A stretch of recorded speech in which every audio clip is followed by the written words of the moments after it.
Halo sahabatku, selamat datang kembali di channel Jeritan Hati.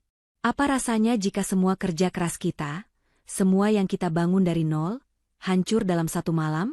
Dan yang lebih menyakitkan, orang yang kita cintai, suami kita sendiri, justru ikut membuang kita seperti sampah.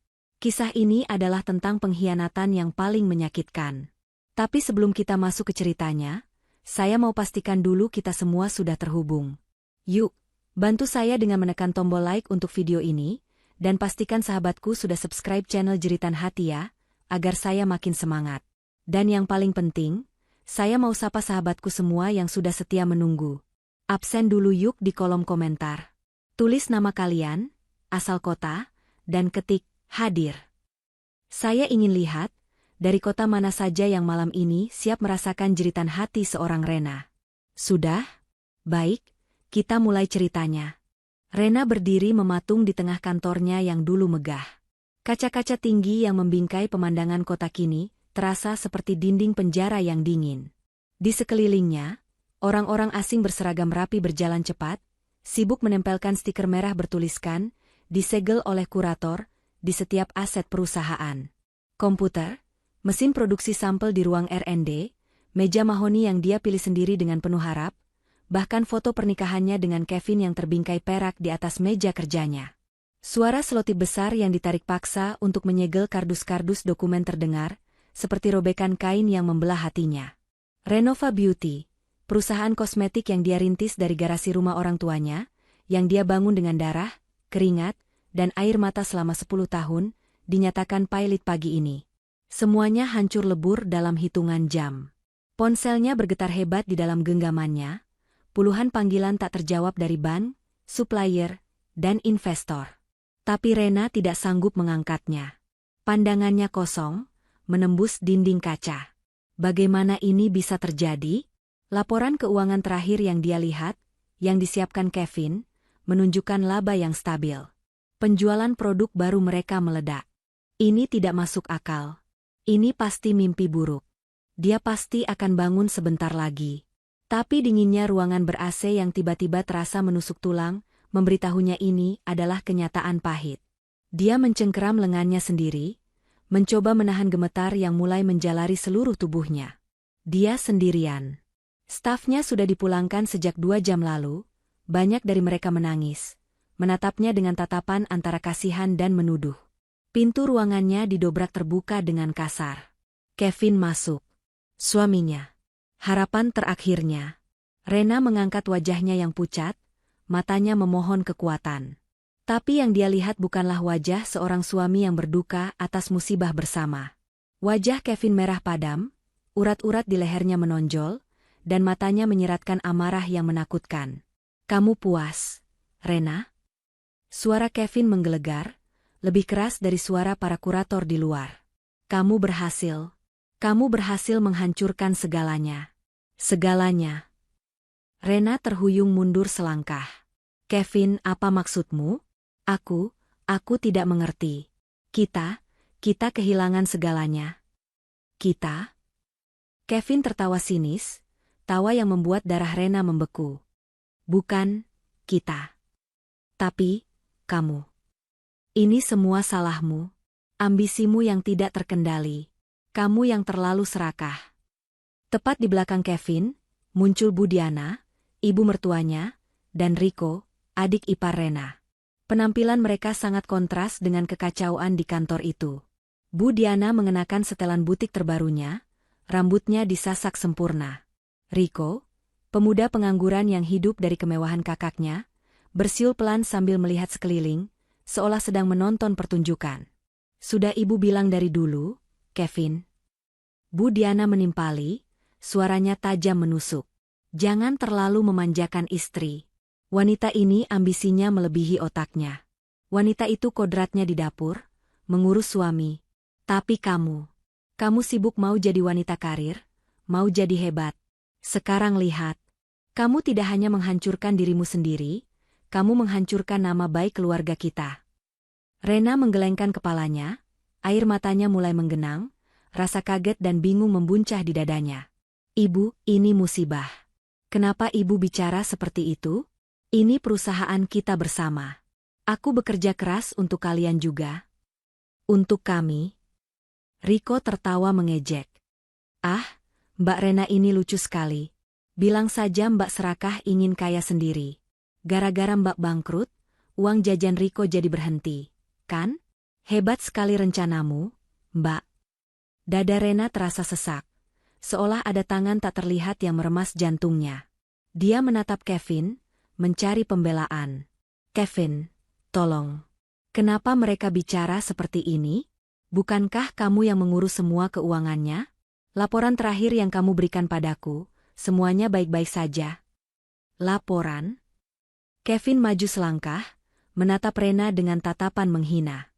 Laporan palsu yang kamu buat itu, kamu bilang baik-baik saja? Aku sudah mencoba menutupinya selama berbulan-bulan. Aku sudah mencoba menyelamatkan apa yang masih bisa diselamatkan dari kebodohanmu. Tapi kamu terus saja mengambil keputusan yang salah. Kamu yang memanipulasi data untuk menutupi kerugian. Itu adalah kebohongan. Kebohongan yang sangat keji. Rena yang memegang kendali inovasi produk dan pemasaran.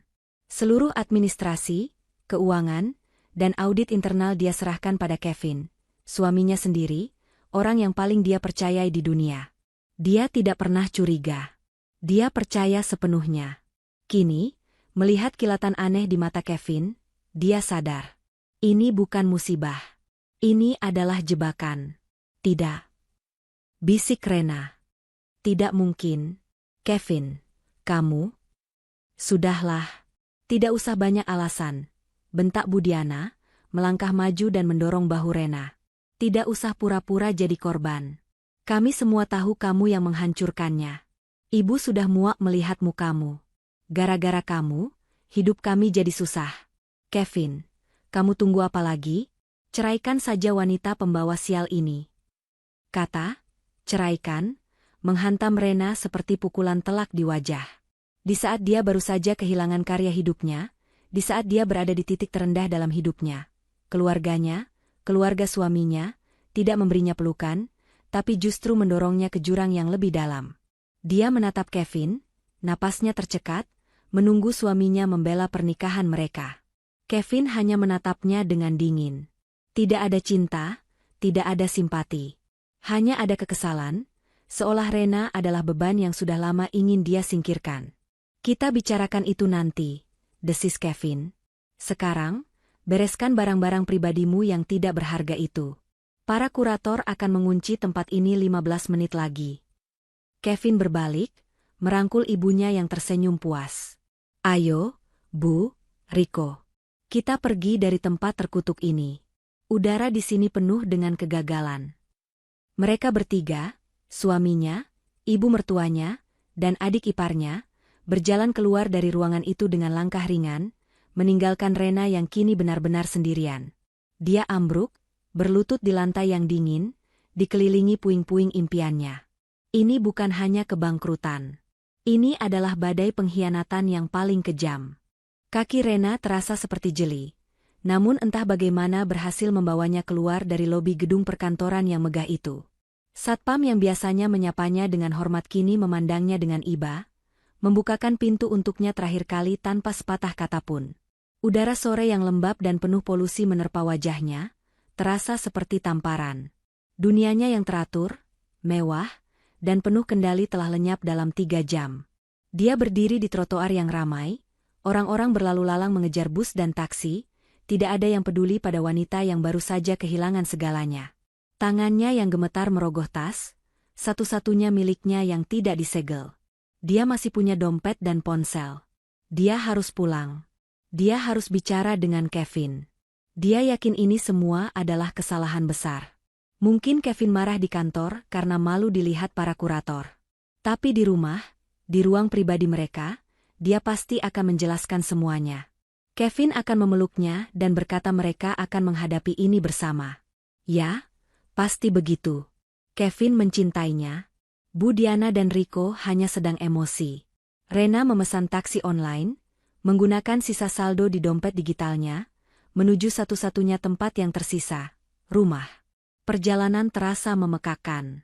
Klakson mobil, deru motor, semua terdengar jauh, teredam oleh kabut tebal di dalam kepalanya. Dia menatap tangannya sendiri, masih terawat manikur, kuku yang sempurna. Tangan seorang CEO. Tangan yang kini tidak memiliki apa-apa lagi. Ketika taksi memasuki gerbang kompleks perumahan mewah mereka, sebuah harapan kecil berdesir di hatinya. Lampu rumah mereka menyala terang benderang. Tidak ada stiker segel di gerbang. Tentu saja. Rumah ini atas nama Kevin. Meski Rena yang membayar uang muka dan cicilannya selama 5 tahun terakhir, Kevin bersikeras rumah itu atas namanya sebagai kepala keluarga. Saat itu Rena menganggapnya romantis. Sekarang, dia hanya merasa sedikit mual. Dia membayar taksi dengan sisa uang tunai terakhirnya dan berjalan sempoyongan menuju pintu utama. Dia mendengar suara tawa dari dalam. Tawa? Bagaimana bisa ada yang tertawa di hari seperti ini? Rena membuka pintu.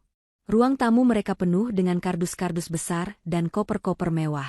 Tapi ini bukan kardus sitaan. Ini kardus pindahan. Rapi. Bu Diana sedang mengawasi 2 orang petugas angkut yang membungkus koleksi Gucci porselen antiknya dengan bubble wrap. Rico sedang duduk santai di sofa bludru mereka, bermain game di ponselnya sambil memakan keripik kentang dari stopless. Hati-hati, bentak Bu Diana pada petugas angkut. Itu harganya lebih mahal dari gajimu setahun. Rena berdiri membeku di ambang pintu. Apa-apaan ini? Suaranya serak. Kita pindah. Rico mendongak, ekspresinya jengkel karena permainannya terganggu. Oh, akhirnya datang juga dia. Lama sekali. Bu Diana berbalik, senyum sinis tersungging di bibirnya. Tentu saja kita pindah, Rena. Pindah ke tempat yang lebih baik. Kami tidak mungkin terus tinggal di rumah yang udaranya sudah terkontaminasi oleh aura kegagalanmu. Tepat saat itu, Kevin turun dari tangga lantai atas. Dia tampak segar, baru saja mandi, mengenakan kemeja polo bersih dan wangi parfum mahal. Dia tidak terlihat seperti pria yang baru saja perusahaannya bangkrut. Dia membawa tas golf di bahunya. Kenapa kamu masih di situ? Cepat ambil barang-barangmu. Truknya sudah mau jalan. Dunia Rena berputar. Barang-barangku? Kevin, aku tidak mengerti. Kita pindah kemana? Kenapa? Kenapa kamu terlihat baik-baik saja? Kevin tertawa pelan, tawa yang meremehkan. Rena, kamu itu pintar dalam bisnis, tapi bodoh sekali dalam hidup. Tentu saja aku baik-baik saja. Kamu pikir aku akan ikut tenggelam bersamamu? Tidak, terima kasih. Dia menunjuk ke sebuah apartemen mewah yang baru saja selesai dibangun di pusat kota. Aku, Ibu, dan Rico akan pindah ke sana malam ini. Apartemen penthouse baru. Pemandangannya jauh lebih indah. Rena menggelengkan kepalanya, berusaha mencerna informasi itu. Apartemen? Uang dari mana? Kevin? Semua rekening kita, rekening perusahaan dibekukan. Bu Diana tertawa terbahak-bahak, suaranya melengking. Rekening perusahaanmu, Nak? Bukan rekening pribadi Kevin. Suamiku ini pintar. Dia sudah memisahkan asetnya sejak lama. Dia tahu cepat atau lambat ambisimu akan menghancurkanmu. Dia sudah mengamankan dana kami di tempat yang aman. Mengamankan? Rena mengulang kata itu. Itu uang perusahaan, Kevin. Uangku. Kamu. Uangmu adalah uang suamimu juga, potong Bu Diana tajam. Dan Kevin hanya mengambil apa yang menjadi haknya. Termasuk hak untuk tidak hidup dengan istri yang gagal. Rena menatap suaminya. Pria yang dia cintai, pria yang dia percayai untuk mengelola keuangannya, pria yang tidur di sebelahnya setiap malam. Kamu mencurinya dariku, bisiknya, rasa ngeri menjalari tulang punggungnya. Kamu yang membuat perusahaan bangkrut. Kevin hanya mengangkat bahu dengan sikap tak acuh. Aku hanya mengambil jatahku sebelum semuanya disita kurator. Aku menyelamatkan apa yang bisa kuselamatkan. Sebut saja itu pesangon karena sudah menikah denganmu. Dia berjalan ke arah pintu, melewati Rena begitu saja. Dia berhenti sejenak. Oh, ya. Dia menunjuk satu koper kabin kecil yang tergeletak menyedihkan di dekat pintu masuk, di sebelah tempat sampah. Itu barang-barangmu. Beberapa helai pakaian kerja dan pakaian dalam. Sisanya, anggap saja sumbangan untuk biaya stres yang sudah kamu berikan pada ibu dan Riko selama ini. Rena menatap koper kecil itu. Koper yang biasa dia bawa untuk perjalanan bisnis singkat. Seluruh hidupnya kini terangkum dalam kotak kecil itu. Gaun-gaunnya, perhiasannya, koleksi fotonya, buku-bukunya semuanya akan ditinggalkan. Kevin, jangan. Rena mencoba meraih lengan suaminya, air matanya akhirnya tumpah. Tolong jangan lakukan ini padaku. Aku tidak punya siapa-siapa lagi. Kita bisa mulai lagi. Kevin menepis tangan Rena dengan kasar, seolah menyentuh sesuatu yang menjijikkan. Wajahnya mengeras. Jangan sentuh aku dengan tangan kotormu. Dengar, Rena. Pernikahan kita selesai. Aku sudah muak berpura-pura menjadi suami pendukung untuk wanita yang terlalu sombong. Aku sudah mengurus surat cerainya. Pengacaraku akan menghubungimu. Dia menarik koper kecil itu dan melemparkannya dengan kasar ke teras luar. Sekarang, keluar dari rumah ini. Ini rumah ibuku, dan kamu tidak punya hak apapun di sini. Tapi aku yang bayar cicilannya. Rintih Rena. Anggap saja biaya sewa selama kamu numpang, bentak Kevin. Dia mendorong tubuh Rena yang lemah, hingga terhuyung keluar dari pintu. Jangan pernah tunjukkan wajahmu lagi di hadapan kami. Pintu kayu jati yang kokoh itu dibanting tepat di depan wajahnya. Suara kunci yang diputar dari dalam terdengar sangat final. Rena ambruk di teras, tangisnya pecah. Dia memukul-mukul pintu, tapi yang terdengar dari dalam hanyalah tawa Bu Diana dan Riko, serta perintah Kevin pada petugas angkut untuk segera berangkat. Lampu teras dimatikan, membuatnya terperosok dalam kegelapan. Dia duduk di sana, di depan rumah yang dia bantu bangun, selama berjam-jam. Sampai truk pindahan itu pergi. Sampai lampu rumah itu padam total. Satpam kompleks yang berpatroli menatapnya, tapi tidak berani ikut campur urusan rumah tangga bos mereka. Akhirnya, rasa dingin dan malu memaksanya berdiri. Dia menarik koper kecilnya, satu-satunya harta yang tersisa, dan berjalan keluar dari gerbang kompleks mewah itu. Dia berjalan tanpa tujuan. Ponselnya mati kehabisan baterai. Dompetnya kosong. Malam semakin larut, jalanan mulai sepi. Udara dingin musim hujan mulai menusuk blazernya yang tipis. Dia berjalan melewati ruko-ruko yang sudah tutup, melewati restoran yang sedang dibersihkan. Dia adalah hantu di kotanya sendiri.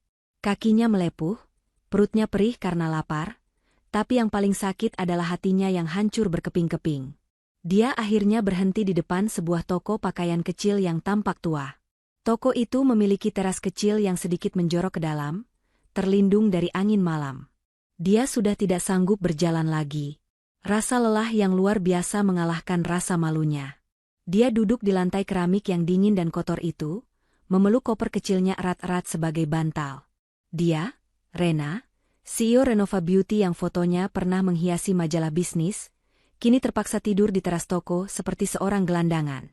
Dia memejamkan mata, membiarkan air mata terakhirnya mengering di pipinya yang kotor, sebelum akhirnya kegelapan menelannya. Rena terbangun dengan sentakan hebat. Bukan karena alarm merdunya yang biasa membangunkannya di apartemen mewahnya, tapi karena suara pintu besi di sebelahnya yang digulung ke atas dengan berisik.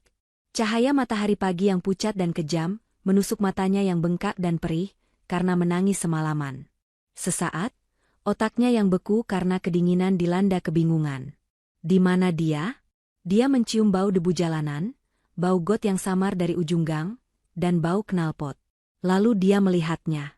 Koper kabin kecilnya. Tangannya yang terawat mencengkeram erat pegangan koper itu. Dia masih di teras toko. Dia benar-benar tidur di jalanan. Rasa kaku menjalar di setiap sendi tubuhnya. Punggungnya sakit luar biasa, lehernya seolah patah. Dia menarik blazernya yang mahal, kini kusut, lembab oleh embun pagi, dan ternoda debu, lebih erat ke tubuhnya. Perutnya berbunyi nyaring, melilit perih. Lapar. Dia belum makan apa-apa sejak sarapan pagi kemarin, di kehidupannya yang dulu. Suara jalanan mulai ramai. Orang-orang mulai beraktivitas. Beberapa pejalan kaki, ibu-ibu yang membawa keranjang belanja, anak-anak berseragam sekolah, melewatinya. Tatapan mereka adalah campuran dari rasa ingin tahu, kasihan, dan yang paling menyakitkan, jijik. Rena buru-buru menundukkan kepalanya, berusaha menyembunyikan wajahnya dengan rambutnya yang awut-awutan. Dia, Rena sang, tangan emas, kini tak lebih dari seorang gelandangan yang dikasihani. Rasa malu yang membakar menjalari wajahnya, lebih perih daripada rasa laparnya. Dia harus pergi dari sini. Dia tidak bisa membiarkan lebih banyak orang melihatnya dalam kondisi terhina ini. Dia mencoba untuk berdiri, bertumpu pada lututnya yang gemetar. Kakinya kesemutan. Tepat saat dia berusaha mengumpulkan sisa tenaganya, sepasang sepatu kets tua yang warnanya sudah pudar berhenti tepat di depan pandangannya. Sepatu itu usang, tapi bersih. Rena mendongak perlahan, matanya menyipit menahan silau. Seorang kakek tua berdiri di sana, sosoknya yang kurus menghalangi cahaya matahari. Pria itu tampak sangat sederhana. Dia mengenakan kemeja batik lawas yang warnanya sudah memudar dan celana bahan hitam yang sedikit kebesaran. Rambutnya putih tipis, dan kerutan di wajahnya sangat dalam, seperti peta kehidupan yang panjang. Di tangannya, dia memegang sebuah kantong plastik kecil. Kakek itu tidak mengatakan apa-apa. Dia hanya menatap Rena. Tatapannya berbeda dari semua orang yang lewat tadi. Tidak ada rasa kasihan. Tidak ada penghakiman. Tatapan itu sangat tajam. Menilai. Menganalisis. Seolah-olah mata tuanya bisa menembus lapisan kotoran, rambut kusut, dan keputusasaan di wajah Rena, langsung menusuk ke dalam otaknya. Rena merasa sangat tidak nyaman, seperti sedang ditelanjangi. "Maaf, Pak." Suaranya serak dan pecah. Saya akan segera pergi dari sini." Dia berusaha menggeser kopernya, memberi jalan. "Kamu belum sarapan," kata kakek itu. Suaranya datar, tapi berat dan jelas. Dia menyodorkan kantong plastik kecil yang dibawanya. Di dalamnya ada 2 buah roti isi dan sebotol air mineral. Rena tertegun. Dia menatap roti itu, lalu ke wajah sang kakek. Tidak perlu, Pak. Terima kasih," tolak Rena lirih. Harga dirinya yang tersisa melarangnya menerima sedekah, meskipun perutnya terasa seperti dilubangi. Kakek itu tidak menarik tangannya. "Ambil." Seorang jenderal tidak bisa pergi berperang dengan perut kosong. Rena mengangkat alisnya yang kotor. "Jenderal? Apa maksud kakek ini?" "Kamu Rena, kan?" lanjut kakek itu, masih dengan nada datar yang sama. "Rena Adelia, pemilik Renova Beauty, yang dijuluki tangan emas oleh majalah Sinergi Bisnis 2 tahun lalu, karena mengubah rugi jadi untung dalam 6 bulan. Jantung Rena serasa berhenti berdetak. Seluruh darah di tubuhnya seolah surut ke kaki. Dia dikenal. Dalam kondisi paling hina dalam hidupnya, di emperan toko, kotor dan bau, dia dikenali. Rasa malu itu kini berubah menjadi horor. "Siapa kakek ini? Bapak? Bapak siapa? Tolong, Pak, lupakan saja yang Bapak lihat. Saya mohon." Dia mulai panik. Kakek itu akhirnya menurunkan kantong roti itu. "Saya kira kamu lebih tangguh dari ini, Rena." Nada kecewa dalam suara itu terasa seperti tamparan kedua, lebih keras dari bentakan Kevin. "Bapak tidak mengerti," desis Rena, air mata frustrasi mulai menggenang lagi. "Bapak tidak tahu apa yang terjadi pada saya.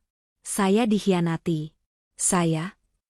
"Oh, saya mengerti," potong kakek itu cepat, tatapannya menajam. "Saya mengerti lebih baik dari yang kamu kira. Saya tahu suamimu, Kevin Pratama, telah mengalihkan dana perusahaanmu ke rekening cangkang di Singapura atas nama Siska, selingkuhannya, selama 18 bulan terakhir. Saya tahu dia dan adik iparmu, Rico, bersekongkol memanipulasi laporan audit internal. Saya tahu mereka sengaja membuat perusahaanmu mengambil pinjaman bank dalam jumlah besar untuk proyek ekspansi fiktif, tepat sebelum mereka menguras habis rekening operasional dan kabur dengan uangnya." Rena ternganga. Mulutnya terbuka, tapi tidak ada suara yang keluar. Napasnya tercekat di tenggorokan. Bagaimana kakek tua berpenampilan sederhana ini tahu? Itu adalah detail kejahatan yang bahkan Rena sendiri belum sempat memikirkannya. Dia hanya tahu dia bangkrut dan dikhianati, tapi dia tidak tahu sedetail dan sekejam itu. Siska? Selingkuhan? Jadi selama ini, Siapa bapak sebenarnya? Tanya Rena, suaranya bergetar hebat. Rasa dingin di tubuhnya kini bukan lagi karena udara pagi, tapi karena rasa ngeri yang menjalari tulang punggungnya. Kakek itu tersenyum tipis. Itu bukan senyum ramah seorang kakek. Itu senyum penuh perhitungan, senyum yang dingin. Orang-orang dulu punya julukan untuk saya. Mereka memanggil saya Hiu Darat. Tapi nama saya Wiratama. Mungkin kamu pernah mendengarnya. Wiratama. Pak Wiratama. Rena menahan napas sekuat tenaga. Tentu saja dia pernah dengar. Nama itu adalah legenda. Hantu di dunia korporasi Indonesia. Pak Wiratama adalah investor bayangan yang paling ditakuti. Dia dikenal karena kemampuannya mencium kebangkrutan, atau terkadang, menciptakannya. Dia bisa membeli perusahaan yang sudah jadi bangkai, dan dalam setahun, perusahaan itu akan merajai pasar. Dia juga bisa menghancurkan perusahaan raksasa yang sombong, hanya dengan beberapa manuver senyap di pasar saham. Dia menghilang dari peredaran 10 tahun lalu. Kabar angin bilang dia sudah pensiun di pulau pribadi, ada juga yang bilang dia sudah meninggal. Tapi kini, dia berdiri di depan Rena, mengenakan batik pudar, seolah-olah dia hanyalah pensiunan biasa yang sedang jalan pagi. Tapi, kenapa Bapak ada di sini? Bisik Rena, otaknya berusaha keras menghubungkan kenyataan yang mustahil ini. Kenapa saya di sini? Pak Wiratama seolah bisa membaca pikirannya. Saya sedang jalan pagi, dan saya melihat pemandangan yang menarik. Tangan emas, ternyata tidur di lantai, dibuang seperti sampah oleh tikus-tikus kecil. Dia berhenti sejenak, tatapannya kembali menusuk. Dengar, Rena. Saya tidak tertarik dengan air matamu. Saya tidak peduli kamu patah hati atau dikhianati. Dunia bisnis itu hutan rimba, dan kamu baru saja dimakan hidup-hidup. Kamu seharusnya tahu itu. Rena mengepalkan tangannya. Kuku-kukunya menancap di telapak tangannya. Sesuatu di dalam dirinya retak. Rasa sedih yang melumpuhkan, rasa malu yang membakar, perlahan mulai menguap. Digantikan oleh sesuatu yang lain. Sesuatu yang panas dan pekat. Kemarahan murni. Pak Wiratama melihat perubahan ekspresi di mata Rena, dan mengangguk hampir tak terlihat. Nah, itu dia. Itu yang ingin saya lihat. Dia berbalik badan, seolah hendak pergi. Saya benci melihat bakat hebat dibuang oleh bajingan. Tapi saya lebih benci lagi jika bakat hebat itu membiarkan dirinya pasrah dibuang begitu saja. Pria tua itu mulai berjalan pelan. Tunggu. Rena berseru. Suaranya masih serak, tapi kini ada nada yang berbeda di dalamnya. Nada putus asa, tapi bukan untuk dikasihani. Putus asa untuk sebuah kesempatan. Dia memaksakan dirinya berdiri, mengabaikan rasa pusing karena lapar dan kakinya yang kaku. Tunggu, Pak Wiratama. Pak Wiratama berhenti, tapi tidak menoleh. Apa? Bapak tahu segalanya. Bapak tahu apa yang mereka lakukan pada saya. Apa yang Bapak inginkan dari saya? Bukan apa yang saya inginkan darimu, Rena. Pertanyaannya, apa yang kamu inginkan? Rena menelan ludah. Bayangan wajah Kevin yang mencibirnya, tawa Bu Diana yang melengking, dan wajah Riko yang mengejek melintas cepat di benaknya. Saya? Katanya, suaranya kini mantap. Saya ingin balas dendam. Saya ingin mengambil kembali semua yang mereka curi. Saya ingin mereka membayar 100 kali lipat. Akhirnya, Pak Wiratama menolehkan kepalanya sedikit. Ada kilatan berbahaya di matanya, kilatan seekor hiu yang baru saja mencium bau darah di air. Balas dendam itu hidangan yang mahal. Dan kamu, Nak, tidak punya uang sepeser pun. Saya punya otak saya, kata Rena, menatap lurus ke mata investor legendaris itu. Saya punya pengalaman saya. Saya butuh senjata. Pak Wiratama menatapnya lama. Keheningan di antara mereka begitu pekat, kontras dengan jalanan yang mulai ramai. Akhirnya, dia mengangguk pelan. Ambil rotinya. Makan di jalan. Dia menunjuk ke sebuah sedan tua yang terparkir di tikungan. Ikuti saya. Rena mengikuti langkah kaki Pak Wiratama yang pelan namun mantap menuju sedan tua berwarna perak yang terparkir di tikungan. Catnya kusam, Jelas mobil lama, tapi terawat bersih. Ini adalah anomali yang membingungkan. Seorang investor legendaris yang kekayaannya ditaksir triliunan, yang mampu menghancurkan pasar saham hanya dengan rumor, ternyata mengendarai mobil yang terlihat seperti peninggalan tahun 90-an. Rena, dengan blazer kotor, rambut awut-awutan, dan sisa harga diri yang compang-camping, ragu sejenak sebelum membuka pintu penumpang. Material kain kursinya terasa kasar di kulitnya, sangat berbeda dengan jok kulit mewah di mobil sportnya yang kini entah ada di mana. Pak Wiratama masuk ke kursi pengemudi dan menyalakan mesin. Suaranya halus, tidak seperti penampilan mobilnya. Dia tidak mengatakan apa-apa. Dia hanya menyetir, meninggalkan gang sempit tempat Rena menghabiskan malam terburuk dalam hidupnya. Keheningan di dalam mobil terasa pekat, hanya terisi oleh deru mesin tua yang stabil. Rena teringat kantong plastik di tangannya. Roti dan air mineral. Perutnya melilit begitu hebat. Rasa perihnya mengalahkan rasa malu dan gengsinya. Tanpa menunggu izin, tanpa mengucapkan sepatah kata pun, dia merobek bungkus roti itu dengan tangan gemetar. Dia melahapnya dalam 3 gigitan besar. Dia makan seperti binatang kelaparan, tidak peduli remah-remahnya mengotori bajunya yang sudah kotor. Dia menenggak air mineral itu dalam sekali tegukan, rasa dinginnya menyadarkan tenggorokannya yang kering kerontang. Dia tidak peduli lagi bagaimana penampilannya di depan sang investor legendaris. Dia butuh energi. Dia sedang mengisi bahan bakar untuk perang yang baru saja diumumkan. Pak Wiratama meliriknya sekilas dari sudut matanya, ekspresinya tak terbaca, tapi dia tidak berkomentar. Mobil melaju meninggalkan pusat kota yang gemerlap, bergerak menuju kawasan industri tua di pinggiran kota. Ini adalah area yang sudah lama ditinggalkan oleh perusahaan-perusahaan besar yang pindah ke kawasan baru, yang lebih modern dan efisien. Mereka berbelok ke sebuah jalan yang lebih kecil, permukaannya berlubang dan tergenang air sisa hujan semalam. Akhirnya, mobil itu berhenti di depan sebuah gerbang besi tinggi yang sudah berkarat di banyak bagian. Di atas gerbang itu, tergantung papan nama yang catnya sudah terkelupas parah, nyaris tak terbaca, PT Cipta Karya. Rumput liar tumbuh setinggi lutut di sekitar pos satpam yang kosong dan jendelanya pecah. Tempat ini tidak terlihat seperti perusahaan yang sedang beroperasi. Tempat ini lebih mirip rumah hantu. Pak Wiratama mematikan mesin.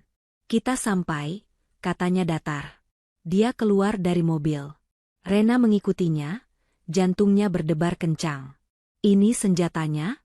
Sebuah pabrik rongsokan yang bahkan tidak terawat? Pak Wiratama tidak menunggu Rena. Dia mendorong salah satu sisi gerbang besi itu. Engselnya berdecit memilukan, suaranya menggores udara pagi yang sepi. Mereka berjalan melewati halaman yang tidak terurus, menuju lobi gedung utama yang kusam. Di dalam, udaranya pengap dan berbau debu yang sudah mengendap lama. Sofa di ruang tunggu sobek di beberapa bagian, busanya menyembul keluar. Meja resepsionis kosong melompong, hanya menyisakan telepon model lama yang tertutup debu tebal. Satu-satunya suara adalah dengungan samar dari lampu neon yang berkedip-kedip di ujung koridor. Tempat ini. Rena memulai, suaranya ragu. Ya, potong Pak Wiratama, seolah tahu apa yang akan dikatakannya. Mengenaskan, bukan? Dia berjalan lurus, langkahnya mantap, seolah dia sudah hafal setiap sudut bangunan bobrok ini. Rena mengikutinya melewati koridor gelap, menuju area produksi di belakang. Pemandangan di dalamnya jauh lebih menyedihkan.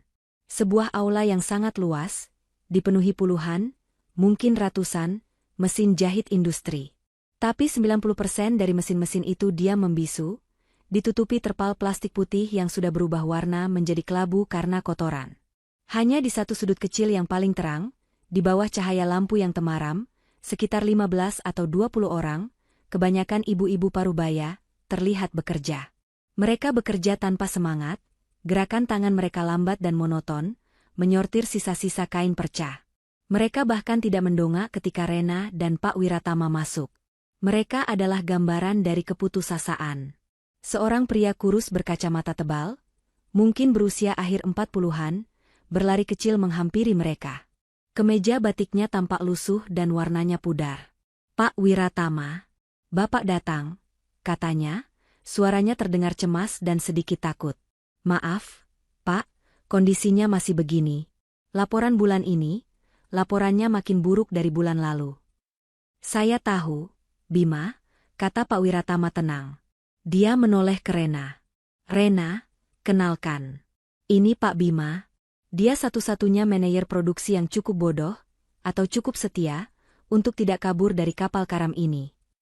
Pak Bima menatap Rena dengan bingung.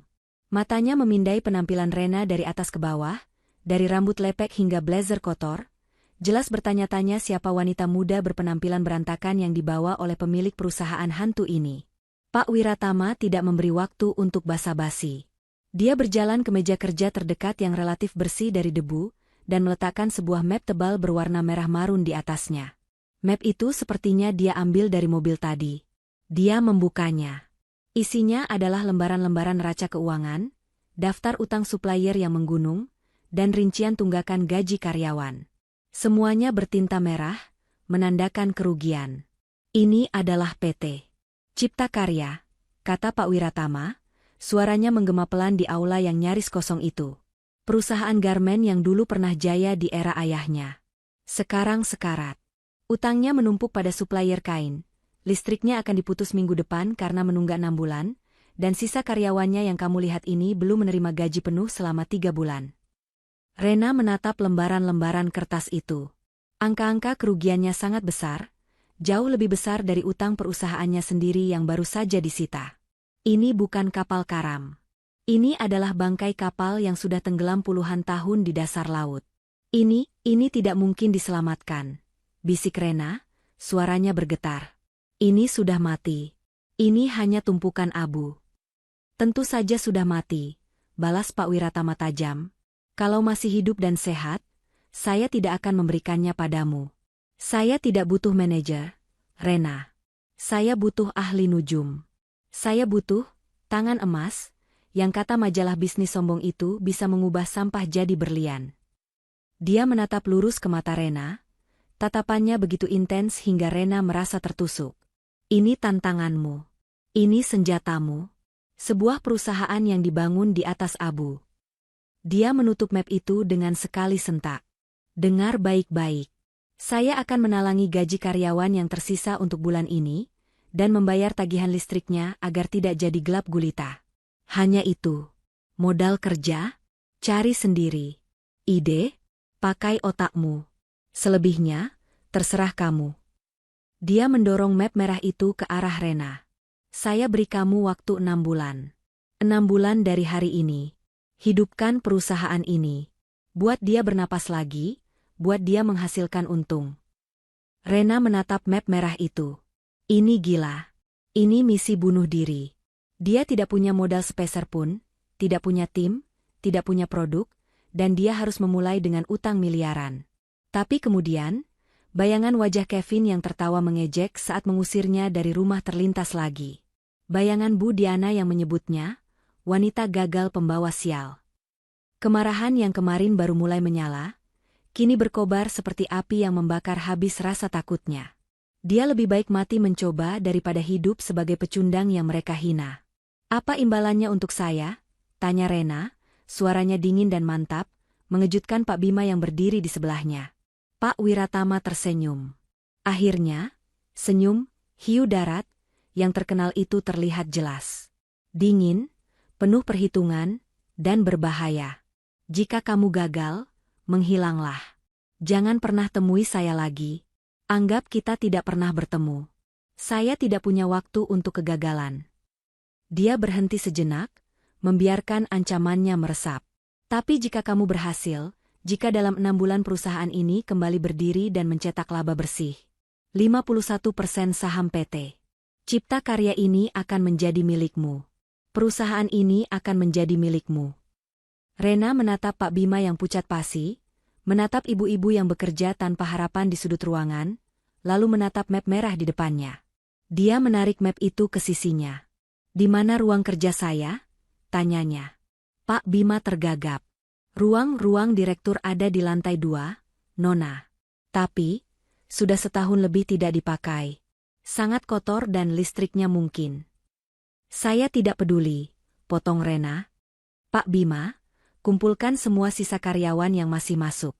Di ruang rapat, Kalau masih ada 30 menit lagi, saya mau tahu semua masalah di tempat ini. Dia beralih ke Pak Wiratama, matanya menyala dengan tekad yang baru ditemukannya. Saya terima tantangannya. Pak Wiratama mengangguk puas. Bagus. Dia merogoh sakunya dan meletakkan sebungkus kunci tua yang diikat dengan karet gelang di atas meja. Itu kunci kantor dan kunci lemari besi. Jangan kecewakan saya. Tanpa sepatah kata lagi, sang investor legendaris itu berbalik badan dan berjalan keluar dari pabrik yang sekarat itu, meninggalkan Rena sendirian di tengah-tengah abu kebangkrutannya. Rena mengambil kunci itu. Besinya terasa dingin di telapak tangannya. Dia tidak peduli lagi dengan blazer kotornya, rambutnya yang lepek, atau perutnya yang masih lapar. Dia memandang sekeliling aula yang suram itu. Ini bukan lagi pabrik rongsokan. Ini adalah medan perang barunya. 3 hari pertama adalah neraka yang beku. Ruang direktur di lantai 2 yang ditunjuk Pak Bima adalah penjara berdebu. Jendelanya kotor menghalangi cahaya, perabotannya model lama dari kayu berat yang lapuk, dan bau jamur begitu pekat hingga membuat sesak napas. Ada kamar mandi kecil di dalamnya, kerannya berkarat dan airnya berwarna coklat saat pertama kali dibuka. Tapi bagi Rena, tempat ini adalah istana. Dia menemukan sofa tua di sudut ruangan, membersihkannya dari sarang laba-laba, dan itulah yang menjadi tempat tidurnya. Koper kabin kecilnya tergeletak di lantai, menjadi lemari pakaiannya. Dia menghabiskan 1 jam pertama menggosok wastafel di kamar mandi hingga bersih, dan itu menjadi satu-satunya kemewahan yang dia miliki. Dia tidak punya tempat lain untuk pergi. Ini adalah benteng terakhirnya. Dia tidur, makan, dan bekerja di ruangan itu, ditemani tumpukan map keuangan PT Cipta Karya yang lebih tua dari debu di ruangan itu. Malam pertama dia tidak tidur sama sekali.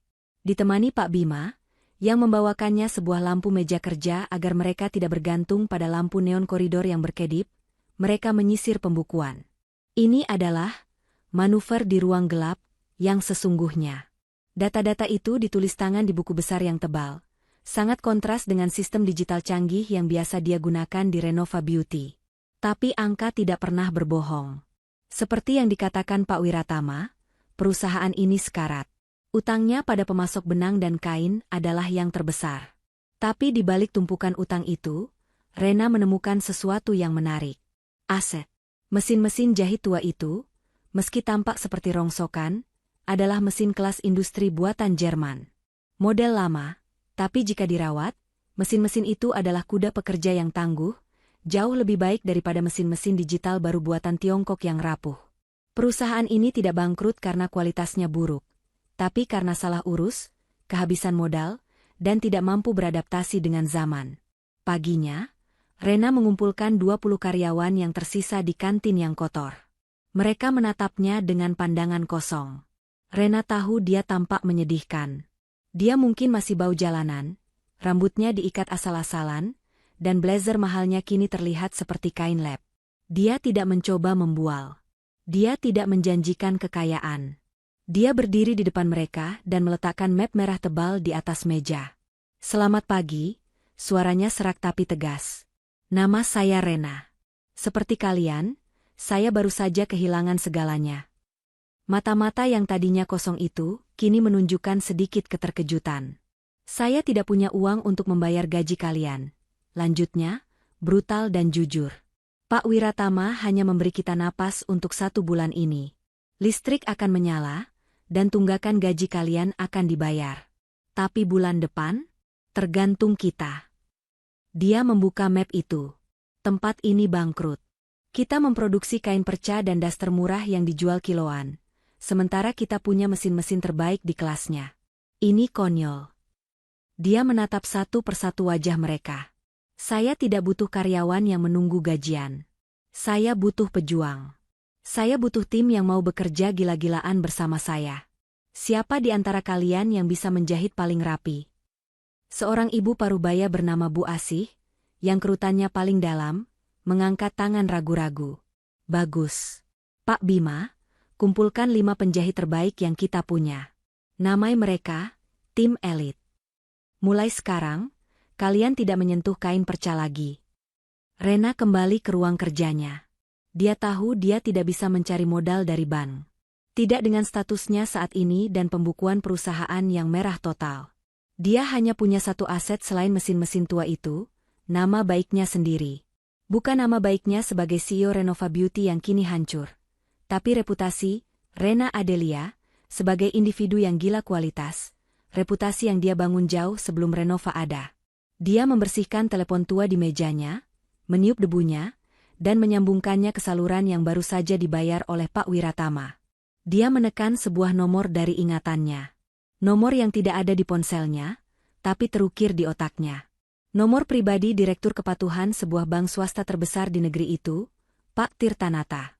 Dulu, Rena pernah membantunya menangani krisis branding kecil saat Renova baru berdiri. Pak Tirtanata menghargai profesionalismenya. Telepon berdering 3 kali. "Halo, Tirta di sini."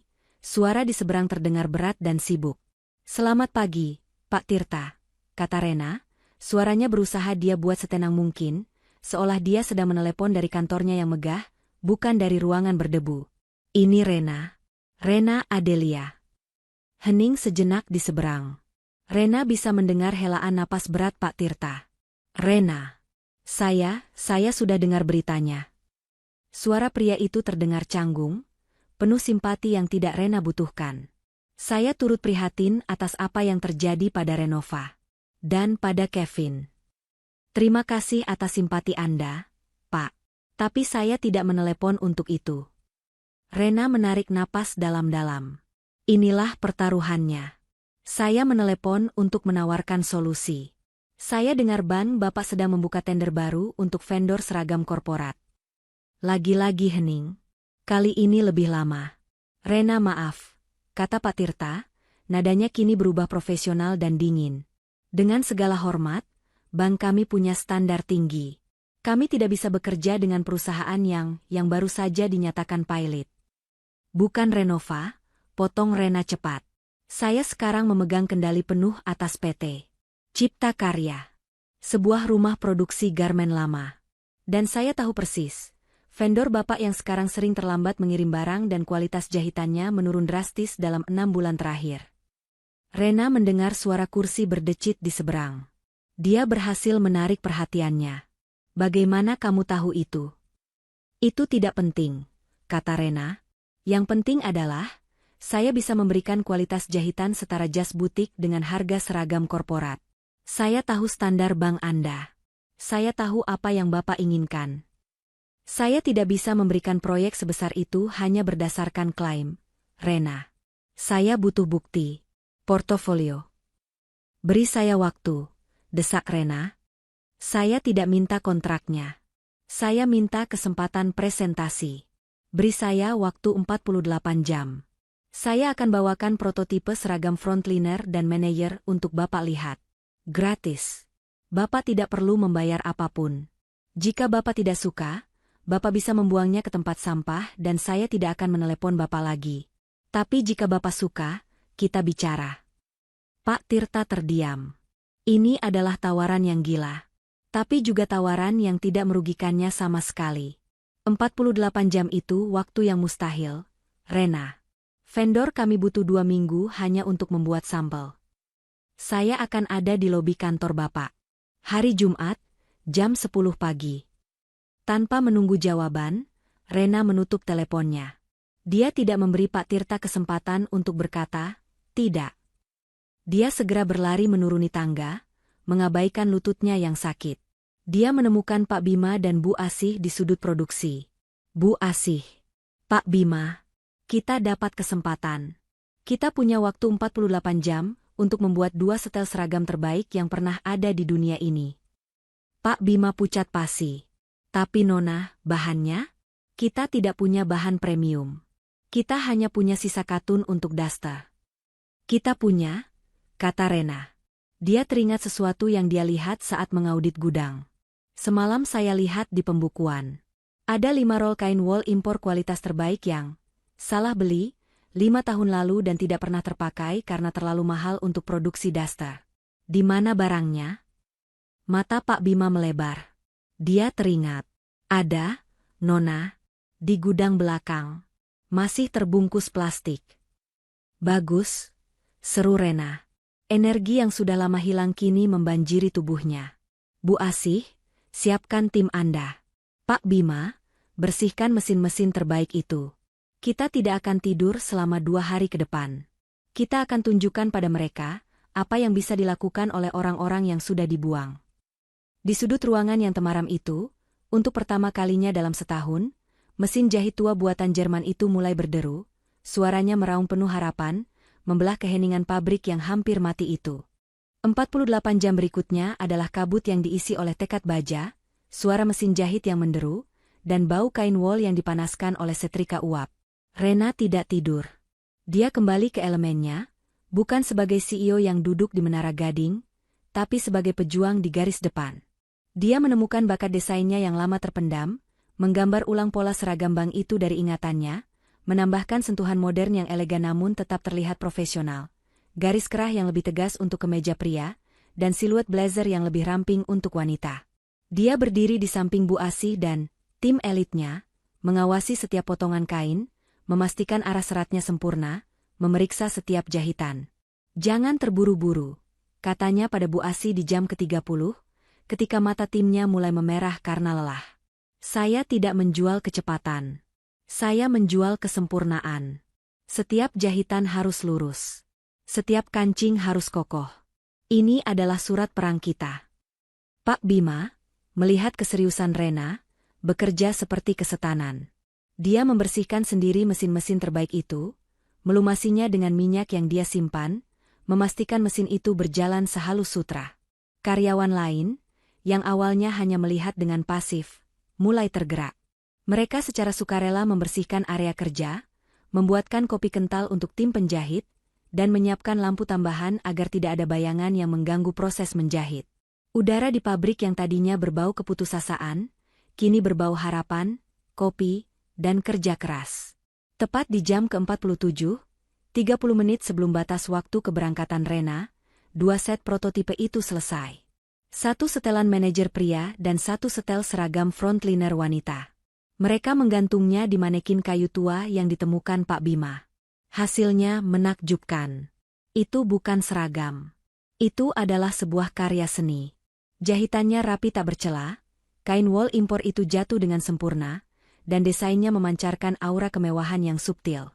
Bu Asih menatap karyanya sendiri dengan air mata berlinang. Dia tidak tahu tangannya masih bisa menciptakan sesuatu seindah ini. Rena tidak punya waktu untuk terharu. Dia berlari ke kamar mandi bobrok di kantornya. Dia mandi air dingin dengan cepat, menggosok sisa-sisa debu jalanan dari tubuhnya. Dia tidak punya pakaian lain. Dia memakai kembali satu-satunya kemeja bersih yang tersisa dari kopernya, dan dengan terpaksa, dia mengenakan blazer prototipe wanita yang ukurannya kebetulan pas dengan tubuhnya. Rambutnya yang masih agak lembab dia ikat ekor kuda dengan kencang. Dia menatap cermin yang retak. Wajahnya pucat dan cekung karena kurang tidur, tapi matanya menyala seperti bara api. Dia memasukkan prototipe setelan pria ke dalam tas pakaian bekas yang Pak Bima temukan, dan berlari keluar pabrik. Dia tidak punya uang untuk taksi. Dia mencegat bus kota, berdiri berdesakan dengan penumpang lain, memeluk tas pakaian itu seerat dia memeluk nyawanya. Dia tiba di lobi ban yang megah dan dingin tepat pukul 10:05 menit. Penampilannya sangat kontras dengan lingkungan sekitarnya. Sepatunya kotor, rambutnya diikat sederhana, dan dia hanya membawa 1 tas pakaian usang. Resepsionis menatapnya dengan curiga. Namun saat Rena menyebutkan namanya dan janjinya dengan Pak Tirtanata, sang resepsionis terkejut dan segera menelepon ke atas. Pak Tirtanata menemuinya di ruang rapat kecil berlantai marmer. Pria itu menatap Rena dari atas ke bawah, melihat blazer yang dikenakan Rena. "Rena, saya harap kamu tidak membuang waktu saya," katanya, nadanya skeptis. Rena tidak menjawab. Dia melangkah ke meja kayu mahoni yang mengilap di tengah ruangan. Dengan gerakan tenang dan penuh percaya diri, dia membuka resleting tas pakaian itu. Dia mengeluarkan setelan pria itu dan membentangkannya di atas meja. Lalu, dia menunjuk blazer yang sedang dipakainya. "Ini yang kedua," katanya singkat. Keheningan seketika menyelimuti ruangan. Pak Tirtanata membungkuk. Matanya yang terlatih segera menangkap kualitas yang tidak biasa. Dia menyentuh kain wol itu, merasakan teksturnya yang halus. Dia membalik keras setelan pria itu, memeriksa jahitan di bagian dalam. Dia melihat lubang kancing yang dibuat dengan presisi mesin Jerman, bukan jahitan asal-asalan dari vendornya saat ini. Dia menatap blazer yang dikenakan Rena. Potongannya sempurna. Ini. Pak Tirtanata akhirnya angkat bicara, suaranya terdengar tak percaya. Ini jahitan PT Cipta Karya? Pabrik rongsokan yang hampir tutup itu. Itu adalah jahitan dari tangan-tangan terbaik yang diremehkan. Pak, balas Rena, suaranya rendah namun mantap. Saya tidak hanya menawarkan seragam. Saya menawarkan citra. Vendor Bapak yang sekarang memberi Anda kain polyester panas dengan jahitan yang mudah lepas. Saya memberi Anda kualitas butik dengan harga korporat. Dia menatap lurus ke mata sang direktur. Saya tahu tender Bapak akan ditutup minggu depan. Saya tidak minta seluruh kontrak nasional. Saya tahu saya belum sanggup. Berikan saya kontrak untuk area Jabodetabek. Saya jamin, kualitas ini yang akan Bapak dapatkan, untuk setiap helai seragam. Dan saya akan berikan harga 15% di bawah harga vendor Anda sekarang. Pak Tirtanata menatap wanita di depannya. Wanita ini tidak terlihat seperti CEO yang baru bangkrut dan dibuang. Dia terlihat seperti seorang jenderal yang baru saja memenangkan pertempuran pertamanya. Dia tidak sedang mengemis. Dia sedang bernegosiasi. Pak Tirtanata membuat keputusan bisnis saat itu juga. Ini bukan amal. Ini adalah solusi untuk masalah kualitasnya selama ini. Saya tidak bisa membatalkan tender yang sedang berjalan, kata Pak Tirtanata pelan. Tapi saya bisa menyesuaikannya. Vendor lama akan menangani luar pulau. Kontrak Jabodetabek, 3.000 setel, adalah milikmu. Tapi deadline-nya ketat. 2 bulan.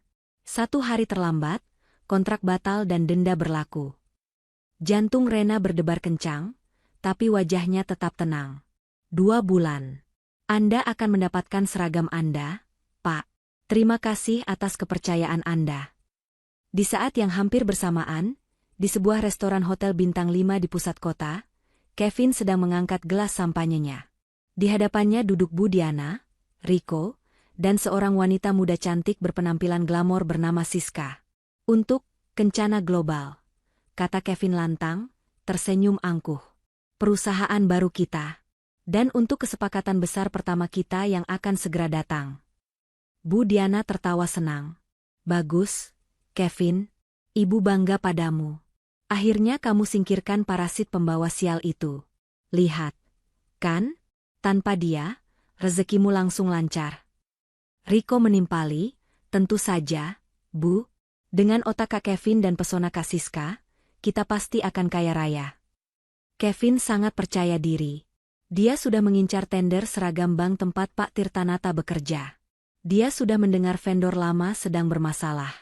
Dengan modal besar yang dia amankan dari Renova, dia yakin bisa merebut kontrak itu. Ponselnya berdering. Itu dari orang dalam kepercayaannya di divisi pengadaan bank tersebut. Halo, bagaimana? Berita bagus untukku, sapa Kevin sombong, menyalakan loudspeaker agar Siska dan ibunya bisa mendengar kabar baik itu. Suara di seberang terdengar gugup. Pak Kevin maaf, Pak. Ada masalah. Tender untuk Jabodetabek baru saja ditutup. Senyum di wajah Kevin membeku. Ditutup? Apa maksudmu? Bukankah seharusnya minggu depan? Siapa yang menang? Perusahaan mana yang berani memotong jalanku? Itu dia masalahnya, Pak. Saya juga kaget. Pemenangnya sudah diputuskan pagi ini oleh Direktur Kepatuhan sendiri, Pak Tirtanata. Keputusannya final. Siapa? Bentak Kevin, kesabarannya habis. Orang di seberang itu terdengar ragu. Nama perusahaannya? PT Cipta Karya, Pak. Kevin mengerutkan keningnya dalam-dalam. Cipta Karya? Aku tidak pernah dengar nama itu.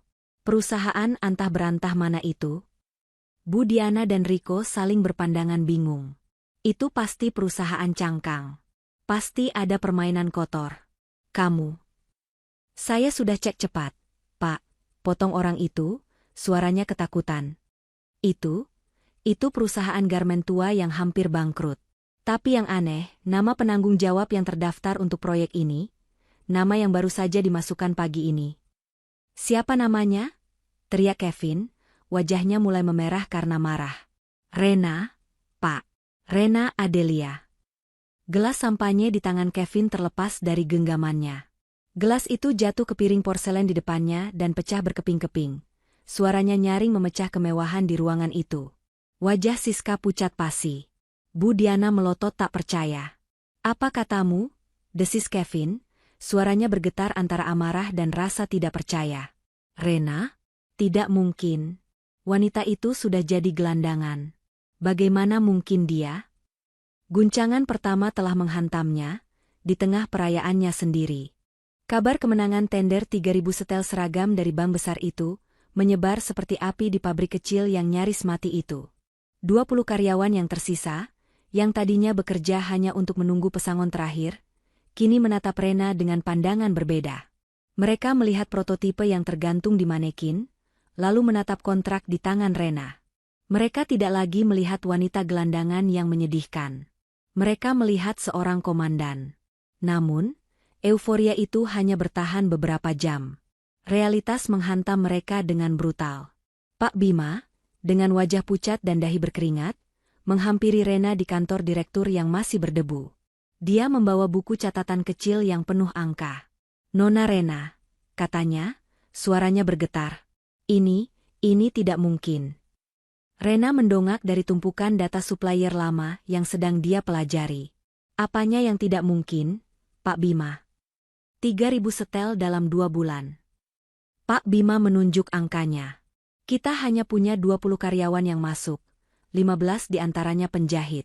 Mesin kita ada 100, tapi yang bisa menyala paling banyak 40. Sisanya butuh suku cadang. Dan yang paling penting bahan.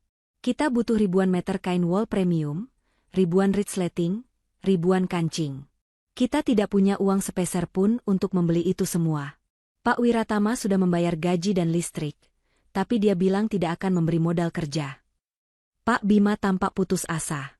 Kita memenangkan perang, tapi kita tidak punya peluru untuk berperang. Rena terdiam lama. Dia menatap keluar jendela yang kotor, ke arah halaman pabrik yang dipenuhi rumput liar. Pak Bima benar. Tanpa modal, kontrak itu hanyalah selembar kertas yang akan membawa mereka ke denda yang lebih besar. Dia tidak bisa meminta uang pada Pak Wiratama, itu adalah bagian dari ujian. Dia tidak bisa pergi ke bank. Namanya sudah masuk daftar hitam karena kebangkrutan Renova. Dia hanya punya satu hal. Pak Bima, kata Rena, suaranya tenang, tolong siapkan daftar utang terbesar kita. Khususnya ke supplier kain. Tapi Nona, utang itu yang membuat kita tidak bisa memesan barang lagi, lirih Pak Bima. Siapkan saja. 1 jam kemudian, Rena dan Pak Bima duduk di lobi megah sebuah perusahaan importir tekstil terbesar di kota, PT. Serat Jaya. Pemiliknya, Pak Handoko, adalah pria gemuk berkemeja sutra yang menatap mereka dengan pandangan meremehkan. Pak Bima, katanya, suaranya terdengar sinis. Saya kaget Anda masih berani menunjukkan wajah Anda di sini. Utang PT. Cipta Karya yang lama saja masih menggunung. Kalian mau apa? Minta kain lagi? Kalian mau bayar pakai apa? Daun? Rena, yang duduk diam di sebelah Pak Bima, akhirnya angkat bicara. Dia tidak membawa map. Dia tidak membawa proposal. Dia hanya meletakkan 1 lembar kertas di atas meja kaca mahal di antara mereka. Itu adalah salinan kontrak pengadaan, PO, dari bank besar tempat Pak Tirtanata bekerja. Lengkap dengan stempel dan tanda tangan resmi. Mata Pak Handoko yang tadinya menyipit, kini melebar. Dia mengambil kertas itu, membacanya, lalu membacanya lagi. 3.000 setel. Bank Sentral. Gumamnya tak percaya. Dia menatap Rena, penampilannya masih sederhana. Kemeja yang sama, blazer prototipe, tapi auranya berbeda. Ini asli? Seasli utang saya pada Bapak, jawab Rena dingin. Begini, Pak Handoko. Saya tahu Bapak adalah supplier utama untuk vendor bank yang lama. Dan saya tahu mereka sering terlambat bayar pada Bapak. 3, kadang 4 bulan. Pak Handoko terkejut Rena tahu informasi itu. Dia hanya diam, menunggu. Saya tidak punya uang muka, lanjut Rena. Saya tidak akan berbohong. Perusahaan saya baru saja saya ambil alih dari Abu. Tapi saya punya ini. Dia menunjuk kontrak itu. Saya butuh kain wol kualitas terbaik, 3.000 setel. Saya butuh benang dan kancing. Saya butuh sekarang. Berikan saya tempo pembayaran 60 hari, tepat saat Ban mencairkan dana termin pertama. Bapak bantu saya penuhi kontrak ini, saya tidak hanya akan membayar pesanan baru ini lunas, tapi saya akan mulai mencicil utang lama cipta karya yang ditinggalkan pemilik sebelumnya. Bapak tolak saya akan pergi ke supplier lain yang lebih lapar, dan Bapak tidak akan pernah melihat sepeser pun utang lama itu terbayar. Itu adalah pertaruhan terbesar dalam hidupnya. Gertakan seorang jenderal yang tidak punya pasukan. Pak Handoko menatap wanita muda di depannya. Dia melihat mata Rena yang tak berkedip, tatapan yang dingin dan penuh perhitungan.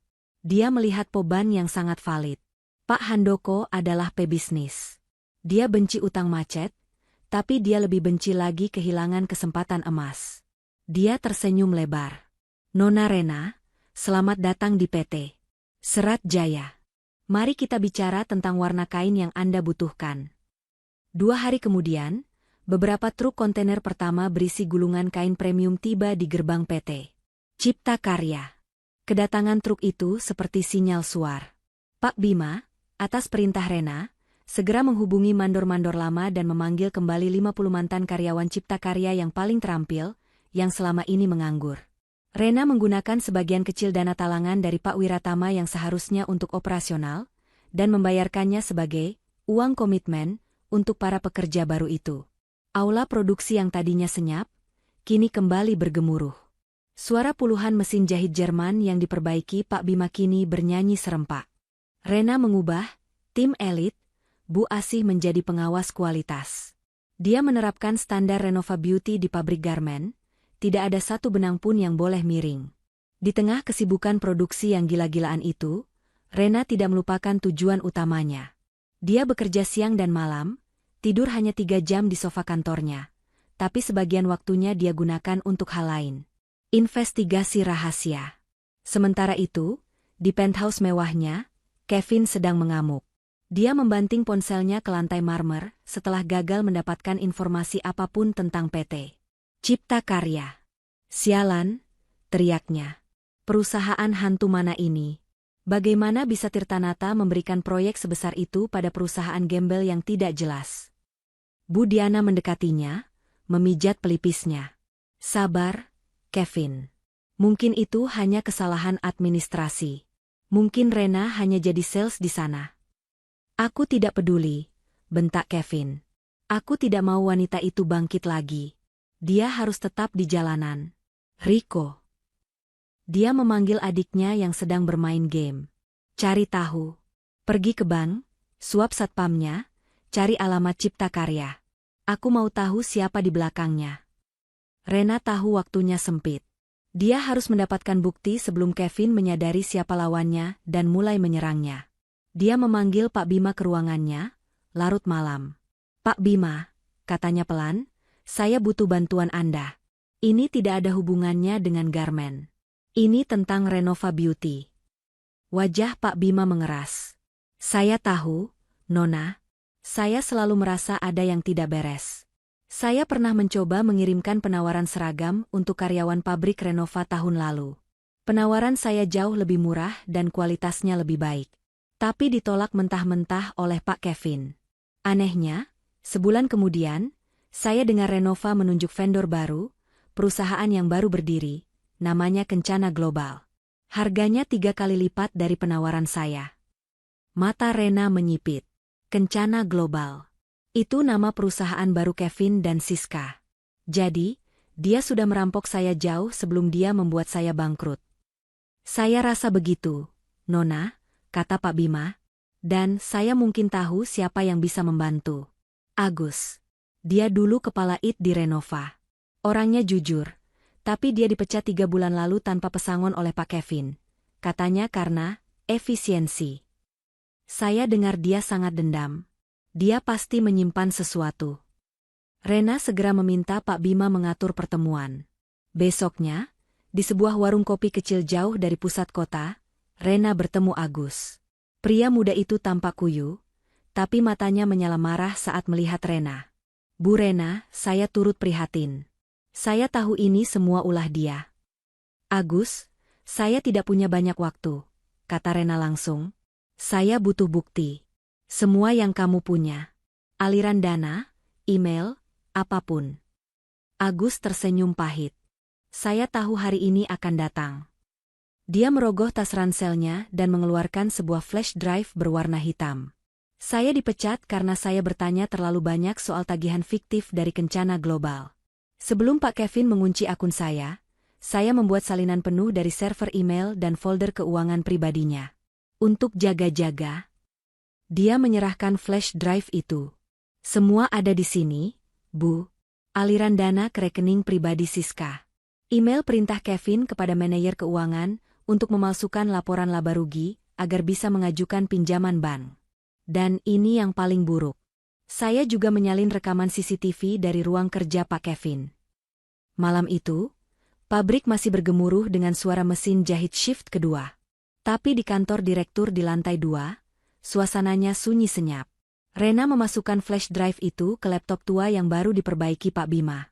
Dia membuka folder CCTV. Ada satu file tertanggal 3 minggu sebelum kebangkrutan. Layarnya menyala. Itu ruang kerjanya. Ruang kerja Rena. Kevin duduk di kursi Rena. Di pangkuannya, duduk Siska, mereka berciuman mesra. Lalu pintu terbuka, Bu Diana dan Riko masuk sambil tertawa. "Bagaimana, Bu?" kata Kevin, sambil mengelus rambut Siska. "Rapi, kan?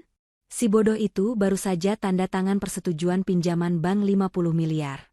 Uangnya akan cair lusa. Tepat saat itu, aku akan mentransfernya ke rekening Kencana Global, dan kita nyatakan Renova Pilot. Selesai." "Bagus," tawa Bu Diana. "Ibu sudah tidak sabar pindah ke penthouse baru kita. Akhirnya kita singkirkan wanita mandul pembawa sial itu dari keluarga kita." Riko menambahkan, "Aku tidak sabar melihat wajahnya saat dia sadar dia jadi gelandangan, Kak." Rena menekan tombol pause. Wajahnya pucat pasi, tapi tidak ada air mata. Tangannya terkepal di atas meja. Rasa sakit hati yang dulu membakarnya kini telah membeku menjadi bongkahan es yang tajam dan dingin. Dia tidak lagi merasa sedih. Dia hanya merasakan amarah yang murni dan fokus. Dia menutup laptopnya. Dia sekarang memegang palu hakim di tangannya. 2 bulan terasa seperti 2 tahun di dalam neraka sekaligus 2 detik dalam adrenalin yang memuncak. PT Cipta Karya telah bertransformasi. Aula produksi yang dulu senyap dan gelap, kini menderu siang dan malam. Rena menerapkan sistem 2 shift kerja. Dia berhasil merekrut kembali hampir 100 mantan karyawan Cipta Karya yang terampil. Gulungan kain wol premium dari Pak Handoko diubah oleh tangan-tangan ajaib Bu Asi dan timnya menjadi tumpukan seragam yang rapi, dibungkus plastik bening, siap kirim. Pak Bima, yang kini menemukan semangat hidupnya kembali, berlari ke sana kemari, memastikan logistik dan kontrol kualitas berjalan tanpa cacat. Rena sendiri telah berubah. Dia tidak lagi mengenakan blazer prototipe yang kotor itu. Para penjahit, sebagai tanda hormat, menjahitkan beberapa kemeja kerja sederhana dan celana bahan yang rapi untuknya. Dia memotong rambutnya yang panjang dan tidak terurus menjadi pendek sebahu, praktis dan tegas. Dia mungkin lebih kurus, lingkaran hitam di bawah matanya permanen, tapi tatapannya lebih tajam dari baja yang baru diasah. Dia membagi otaknya menjadi 2. Separuh otaknya fokus 100% pada produksi 3.000 setel seragam. Dia tidak mau memberi Pak Tirtanata alasan sekecil apapun untuk kecewa. Kualitas adalah segalanya. Tapi separuh otaknya yang lain, yang bekerja di keheningan malam saat dia sendirian di kantornya, hanya fokus pada satu hal, data di dalam flash drive hitam pemberian Agus. Dia telah membedah setiap email, melacak setiap aliran transfer, dan menonton rekaman CCTV itu berulang kali. Dia menontonnya bukan untuk menyakiti dirinya sendiri, tapi untuk membakar amarahnya menjadi bahan bakar. Dia kini tahu segalanya. Dia tahu Kevin tidak hanya mencuri uangnya. Dia telah secara sistematis merencanakan ini selama hampir 2 tahun, tepat sejak Renova mulai meroket. Siska bukan hanya selingkuhan, tapi mitra konspirasi aktif. Dan Bu Diana serta Riko bukan hanya benalu, tapi inisiator yang terus-menerus meracuni pikiran Kevin. Penjara terlalu baik untuk mereka, Pak Bima, kata Rena suatu sore, saat mereka memeriksa batch terakhir seragam. Mereka harus merasakan bagaimana rasanya bangun di pagi hari, dan menyadari bahwa tanah yang mereka pijak bukan lagi milik mereka. Mereka harus merasakan kehinaan karena dibuang saat mereka tidak punya apa-apa. Pak Bima mengangguk paham.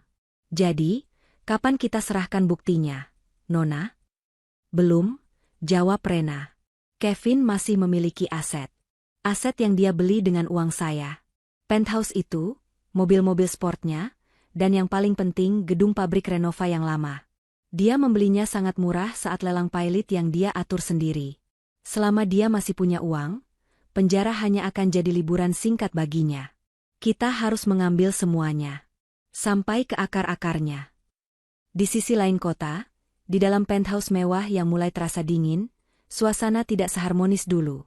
Kemenangan Kevin terasa hampa. Kencana global, perusahaan cangkang yang dia banggakan, gagal total. Tidak ada satupun klien yang mau bekerja sama dengannya. Berita di dunia bisnis menyebar lebih cepat daripada api. Rumor tentang bagaimana dia menjatuhkan istrinya sendiri, Rena Adelia, wanita yang dikenal jujur dan brilian, telah membuatnya menjadi paria.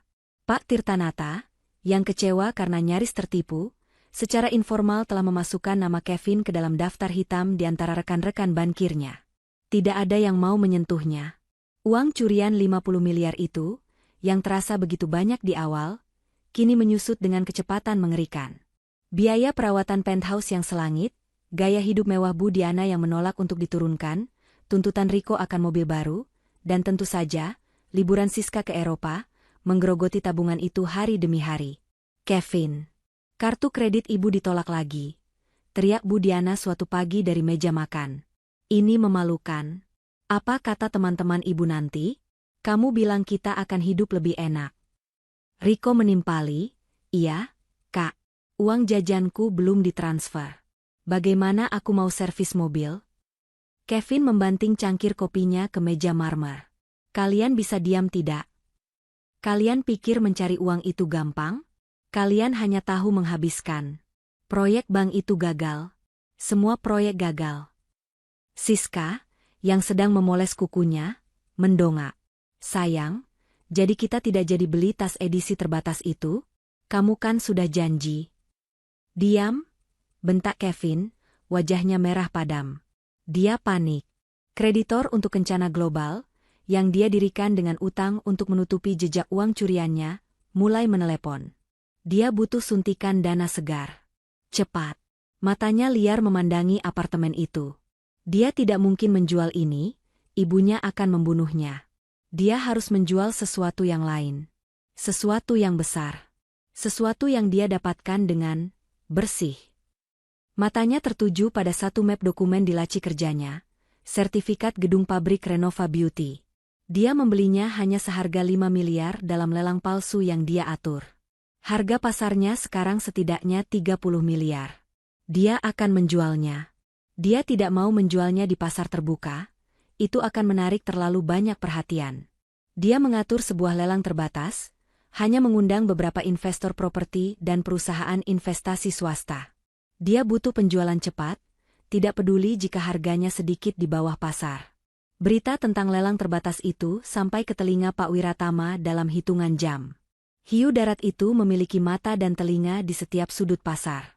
Suatu sore, sedan perak tua itu kembali berhenti di depan PT Cipta Karya. Ini adalah kunjungan pertamanya sejak hari dia memberikan tantangan itu pada Rena. Pabrik sedang dalam proses pengiriman batch terakhir seragam ke bank. Pak Wiratama berjalan melewati aula produksi. Karyawan yang sibuk membungkuk hormat padanya. Dia melihat tumpukan seragam yang rapi, lantai pabrik yang bersih, dan mesin-mesin yang menderu terawat. Dia menghampiri Rena, yang sedang memberi arahan pada Pak Bima. Dia tidak berkata apa-apa. Dia hanya mengangguk sekali. Sebuah anggukan singkat, tapi bagi Rena, itu terasa seperti medali emas. Di kantor Rena yang kini bersih dan rapi, meski perabotannya masih tua, Pak Wiratama duduk. Bang Tirtanata puas, katanya. Saya sudah bicara dengannya. Dia bilang kualitas jahitanmu adalah yang terbaik yang pernah dia lihat. Dia akan memberikan kontrak seluruh Indonesia padamu tahun depan. Rena tersenyum tipis. Terima kasih atas informasinya, Pak. Tapi saya rasa itu bukan alasan utama Bapak datang. Mata Pak Wiratama berkilat. Kamu benar. Tikusmu sudah keluar dari sarangnya. Dia panik. Uangnya hampir habis. Rena mendengarkan dengan saksama. Dia akan melelang gedung pabrik lamamu. 3 hari lagi. Lelang terbatas. Jantung Rena berdebar kencang. Ini dia. Momen yang dia tunggu-tunggu. Saya ingin gedung itu kembali, kata Rena, suaranya mantap. Itu dibangun dengan keringat saya. Saya tahu, kata Pak Wiratama. Tapi kamu tidak punya uang 30 miliar. Kontrak bank ini baru akan cair bulan depan. Dan kamu tidak boleh terlihat. Kevin masih berpikir kamu hanyalah gembel yang beruntung mendapat pekerjaan menjahit. Biarkan dia tetap berpikir begitu. Lalu bagaimana? Pak Wiratama tersenyum sinis. Dia meletakkan sebuah kartu nama berwarna emas solid di atas meja Rena. Kartu itu hanya berisi satu nama, PT Wira Investama. Ini adalah perusahaan induk investasi utama saya, katanya. Mereka akan mendaftar sebagai peserta lelang besok. Kevin akan melihat nama besar ini. Dia tidak akan mengira ini ada hubungannya denganmu.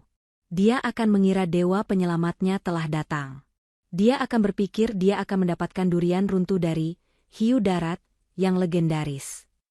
Rena menatap kartu emas itu. Umpan telah terpasang. Di pentousenya, Kevin sedang memeriksa daftar peserta lelang yang baru masuk. Wajahnya muram melihat nama-nama perusahaan properti kecil. Tapi kemudian, matanya terbelalak pada satu nama di baris terakhir. PT Wira Investama. Dia hampir melompat dari kursinya. Bu, Riko, Siska. Lihat ini, teriaknya histeris, melambaikan kertas itu.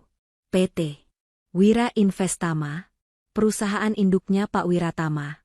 Si hiu darat. Dia mendaftar di lelangku. Dia tertarik membeli pabrikku. Bu Diana dan Riko bersorak gembira. Kita selamat, Kevin. Kita akan kaya raya lagi, seru Bu Diana. Kevin tertawa terbahak-bahak. Tawa seorang pria yang merasa dirinya adalah pebisnis terhebat di dunia. Dia membayangkan miliaran rupiah segar akan segera masuk ke rekeningnya. Dia sama sekali tidak menyadari bahwa hiu yang dia puji-puji itu datang bukan untuk menyelamatkannya. Hiu itu datang untuk melahapnya, atas perintah seorang wanita yang sedang menunggu dengan sabar di pabrik garmen tuanya. Hari pelelangan tiba. Kevin, Bu Diana, Riko, dan Siska tiba di ballroom sebuah hotel bintang 5 yang disewa khusus untuk acara itu. Mereka berempat adalah gambaran kesombongan yang sempurna. Kevin mengenakan setelan paling mahalnya, rambutnya dipoles licin. Dia merasa seperti raja yang akan menerima upeti. Bu Diana mengenakan gaun dan perhiasan berlian yang mencolok, siap menjadi pusat perhatian. Riko dan Siska mengekor di belakang, tersenyum sinis pada beberapa perwakilan investor lain yang sudah duduk. Bagi mereka, ini bukan lelang. Ini adalah perayaan kemenangan mereka, perayaan terakhir sebelum mereka mendapatkan suntikan dana segar yang sangat besar. Kevin duduk di barisan paling depan, menyilangkan kakinya, dan tersenyum puas pada ibunya. Lihat, Bu, bisiknya. Aku sudah bilang. Perwakilan PT Wira Investama sudah duduk di baris kedua. Mereka pasti sangat menginginkan pabrik itu. Siap-siap kita hitung uang. Bu Diana terkekeh pelan. Tentu saja, Nak. Anak ibu memang paling pintar. Jauh lebih pintar dari wanita gagal itu. Lihat Siska, ini baru pria sejati, bisa diandalkan. Siska hanya tersenyum manja dan membenarkan letak dasi Kevin. Juru lelang, seorang profesional yang disewa mahal, naik ke podium. Dia memulai basa-basi singkat, menjelaskan tentang aset yang dilelang, gedung dan tanah bekas pabrik Renova Beauty. Kita akan membuka penawaran di harga 20 miliar rupiah, katanya. Hening sejenak. Lalu, seorang wanita berpenampilan sangat profesional dan rapi di baris kedua, yang memegang papan bertuliskan PT Wira Investama, langsung mengangkat papannya. 25 miliar, kata wanita itu, suaranya tenang dan jelas. Kevin hampir bersorak. Dia mencengkeram lengan kursinya dengan gembira. Seorang investor lain mencoba menawar. 26 miliar. Wanita perwakilan Wira Investama itu bahkan tidak menunggu investor lain selesai bicara. Dia langsung mengangkat papannya lagi. 30 miliar. Ruangan menjadi tegang. Ini bukan lagi lelang, ini adalah pernyataan kekuasaan. Jelas Wira Investama menginginkan properti itu, berapapun harganya. Investor lain yang tadinya berminat, kini mulai menunduk dan menyimpan papan mereka. Mereka tidak mau beradu kuat dengan hiu darat. Kevin berkeringat dingin, tapi ini adalah keringat kebahagiaan murni. Dia bisa merasakan miliaran rupiah mengalir ke arahnya. 32 miliar. Seru wanita itu lagi, bahkan sebelum juru lelang bertanya. 34. 35 miliar. Suara wanita itu menggema tanpa emosi. Juru lelang melihat ke sekeliling. Tidak ada yang berani mengangkat papan lagi. Kevin, Budiana, dan Riko sudah tersenyum lebar, saling berpandangan penuh kemenangan. 35 miliar, ulang juru lelang, mengangkat palu kayunya. Penawaran tertinggi dari PT Wira Investama. Apakah ada penawaran lain? Hening. 35 miliar. Sekali. 35 miliar. 2 kali. Tunggu. Sebuah suara menghentikan palu itu tepat di udara. Suara itu tidak keras, tapi membelah keheningan ruangan dengan otoritas yang tak terbantahkan. Pintu ganda di belakang ballroom terbuka lebar. Semua kepala di ruangan itu, termasuk Kevin dan keluarganya, menoleh ke belakang. Di ambang pintu, berdiri Rena. Dia tidak lagi terlihat seperti wanita yang tidur di teras toko. Dia tidak lagi mengenakan kemeja lusuh manajer pabrik. Dia mengenakan sebuah setelan celana berwarna ivory yang dijahit sempurna, memancarkan aura kekuasaan yang dingin dan tak tersentuh. Rambut pendeknya tertata rapi, memperlihatkan lehernya yang jenjang. Wajahnya dipoles riasan tipis namun tegas. Di sampingnya, berdiri Pak Wiratama, dengan kemeja batik sederhananya. Namun kehadirannya seketika membuat seluruh investor di ruangan itu pucat pasi, dan sebagian langsung berdiri kaku memberi hormat.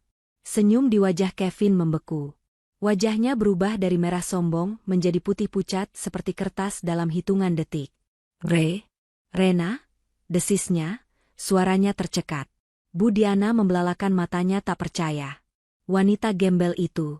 Kenapa dia berpakaian seperti itu? Dan itu Pak Wiratama yang asli. Riko menjatuhkan ponsel dari tangannya. Siska, yang nalurinya lebih tajam, merasakan bahaya besar.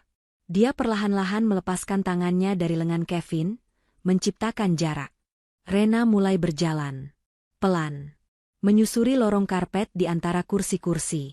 Langkah sepatunya yang mahal tidak terdengar, tapi setiap langkahnya terasa seperti dentuman palu di jantung Kevin. Dia tidak menatap Kevin. Dia tidak menatap Budiana. Dia berjalan lurus ke arah perwakilan Wira Investama. Wanita profesional itu segera berdiri dan menyerahkan papan penawarannya kepada Rena dengan hormat. Rena mengambil papan itu. Dia menoleh ke juru lelang yang masih membeku ketakutan. Saya rasa penawarannya belum selesai, kata Rena, suaranya yang tenang menggema di ruangan yang sunyi senyap. Kevin akhirnya tersadar dari kelumpuhannya. Dia melompat dari kursinya. Rena, apa-apaan ini? Ini lelang milikku. Kamu tidak diundang. Satpam. Satpam. Usir wanita gila ini, teriaknya histeris. Pak Wiratama tertawa pelan, suara tawanya kering dan menakutkan. Tenang, Nak Kevin. Dia di sini atas undangan saya. Lebih tepatnya, Pak Wiratama menunjuk Rena, dia adalah pemilik penawaran itu. Apa? Kevin terhuyung mundur. Pemilik, apa maksudmu? Rena akhirnya menolehkan wajahnya, menatap lurus ke mata Kevin untuk pertama kalinya. Tatapannya begitu dingin, begitu kosong, begitu tidak berperasaan, hingga Kevin merasa seolah jiwanya ditarik keluar. PT Wira Investama hanya bertindak sebagai jaminan, kata Rena, suaranya datar. Uang yang digunakan untuk membeli pabrik ini adalah uangku. Uang tunai. Pembayaran termin pertama dari kontrak 3.000 setel seragam ban. Kontrak yang seharusnya kamu rebut, Kevin. Rahang Kevin jatuh. 3.000 setel, Cipta Karya, Ban Tirtanata, Rena. Semuanya terhubung dalam sekejap di otaknya yang panik. Ini bukan keberuntungan acak. Ini adalah rencana pembantaian yang disusun dengan sempurna. Kamu. Bisiknya, ngeri. Kamu. Tepat saat itu, pintu ballroom kembali terbuka. Kali ini, bukan Rena. 2 petugas polisi berseragam, diikuti oleh beberapa pria berbatik yang jelas dari kejaksaan, masuk dengan langkah cepat dan tegas. Mereka tidak melihat ke arah Rena atau Pak Wiratama. Mereka berjalan lurus melewati barisan kursi dan berhenti tepat di depan Kevin, Bu Diana, Riko, dan Siska. Bapak Kevin Pratama, Ibu Diana Hartati, Saudara Riko Saputra, dan Nona Siska Wulandari. Suara petugas itu lantang, resmi, dan tidak menyisakan ruang untuk negosiasi. Kami memiliki surat perintah penangkapan untuk Anda berempat, atas tuduhan penggelapan dana dalam jabatan, konspirasi kriminal, pemalsuan dokumen perusahaan, dan tindak pidana pencucian uang terkait kebangkrutan PT Renova Beauty. Inilah akhirnya. Kevin tahu itu. Seluruh dunianya runtuh dalam 30 detik. Dia berputar panik. Dia melihat ibunya yang mulai menjerit histeris. Tidak. Saya tidak tahu apa-apa. Ini semua ulah dia, teriak Bu Diana sambil menunjuk Siska. Dia melihat Riko yang bersembunyi di balik kursi ibunya, gemetar ketakutan. Dia melihat Siska yang sudah menangis terseduh-seduh. Saya hanya disuruh. Saya tidak tahu apa-apa. Kevin yang merencanakan semuanya. Dan kemudian, dia melihat Rena. Rena yang berdiri tegak dan tenang, memegang papan penawaran pabriknya. Satu-satunya harapannya. Dalam keputusasaan total, Kevin melupakan harga dirinya. Dia tersungkur ke depan, merangkak di lantai marmer yang dingin, dan jatuh berlutut tepat di kaki Rena. Dia mencengkeram ujung celana ivori Rena dengan kedua tangannya yang gemetar. Rena, sayang. Rena, maafkan aku. Aku mohon. Air mata dan ingus bercampur di wajahnya yang pucat. Jangan lakukan ini padaku. Aku hilaf. Aku dibutakan oleh ibu dan uang. Itu semua salah mereka. Bukan aku. Sumpah. Tolong, Rena, ingat pernikahan kita. Itu uang kita. Itu uang kita bersama. Bu Diana menjerit murka. Kevin, beraninya kamu bicara begitu. Dasar anak tidak tahu diuntung. Petugas polisi sudah memegang bahu Kevin, berusaha menariknya berdiri. Borgol besi sudah terpasang di pergelangan tangan Siska dan Riko. Kevin terus meraung, menolak ditarik. Rena, tolong aku. Katakan sesuatu. Batalkan ini semua. Rena. Rena menatap ke bawah. Pada pria yang bersujud di kakinya. Pria yang telah membuangnya di teras toko yang kotor. Pria yang telah menertawakan kehancurannya. Wajah Rena tidak menunjukkan ekspresi apapun. Tidak ada kemarahan. Tidak ada kesedihan. Tidak ada kemenangan. Hanya kekosongan yang sedingin es. Dia menarik kain celananya dari cengkeraman Kevin dengan pelan, seolah membersihkan kotoran. Lalu, dia mengangkat wajahnya, menoleh, bukan pada Kevin yang meraung, tapi pada petugas polisi yang menunggu dengan sabar. Lanjutkan, katanya. Jeritan histeris Kevin yang memohon, raungan Bu Diana yang menyangkal kenyataan, tangisan Siska yang penuh penyesalan, dan rengekan Riko yang ketakutan, perlahan memudar seiring langkah kaki para petugas yang membawa mereka keluar dari ballroom hotel. Keheningan total seketika menyelimuti ruangan. Para investor lain yang tersisa, yang tadinya datang untuk berebut properti, kini duduk membeku di kursi mereka, terlalu takut untuk bergerak, terlalu ngeri untuk berbisik. Mereka baru saja menyaksikan pembantaian korporat paling brutal dan senyap yang pernah mereka lihat. Mereka menatap Pak Wiratama dengan ketakutan yang mendalam, dan kini, mereka menatap Rena dengan ketakutan yang sama besarnya. Wanita muda yang mereka kira adalah boneka, baru sang hiu darat, Ternyata adalah hiu itu sendiri. Juru lelang di atas panggung masih memegang palu kayunya di udara. Tangannya gemetar hebat, wajahnya pucat pasi. Rena, yang masih berdiri tegak di tengah ruangan, berbalik menghadap panggung.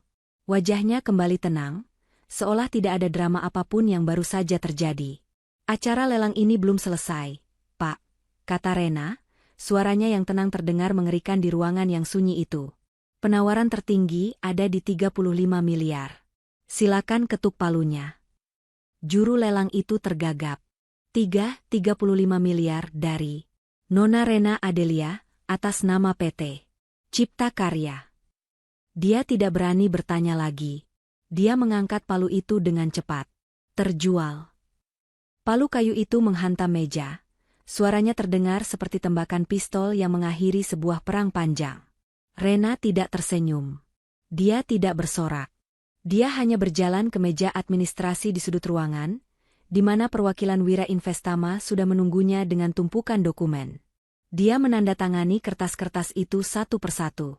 Gedung pabrik lamanya, istana yang dia bangun dan kemudian dirampas darinya, kini telah kembali ke tangannya. Bersih, sah, dan dibeli dengan uang yang dia hasilkan dari abu kebangkrutannya sendiri.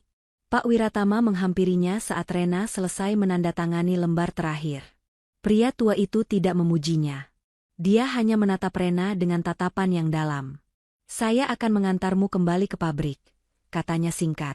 Perjalanan kembali ke PT Cipta Karya diwarnai keheningan. Sedan perak tua itu melaju menembus senja. Rena menatap keluar jendela, ke kota yang beberapa bulan lalu telah membuangnya ke jalanan. Dia baru saja memenangkan pertempuran paling menentukan dalam hidupnya, tapi dia tidak merasakan euforia yang meluap-luap seperti yang dia bayangkan. Dia hanya merasakan kelegaan. Beban yang sangat berat, yang terdiri dari pengkhianatan, kemarahan, dan rasa malu, akhirnya terangkat dari pundaknya. Saat mereka tiba di depan gerbang pabrik Cipta Karya, Pak Wiratama tidak langsung mematikan mesin. Bagaimana rasanya? Tanya kakek itu. Rena terdiam sejenak, memikirkan pertanyaan itu. Seperti baru memulai, jawabnya, suaranya pelan tapi mantap. Terima kasih, Pak. Jangan berterima kasih padaku, balas Pak Wiratama. Aku hanya memberimu sekop. Kamu sendiri yang menggali kuburan untuk musuhmu, sekaligus menggali fondasi untuk istanamu yang baru. Dia mengangguk. Sekarang pergilah.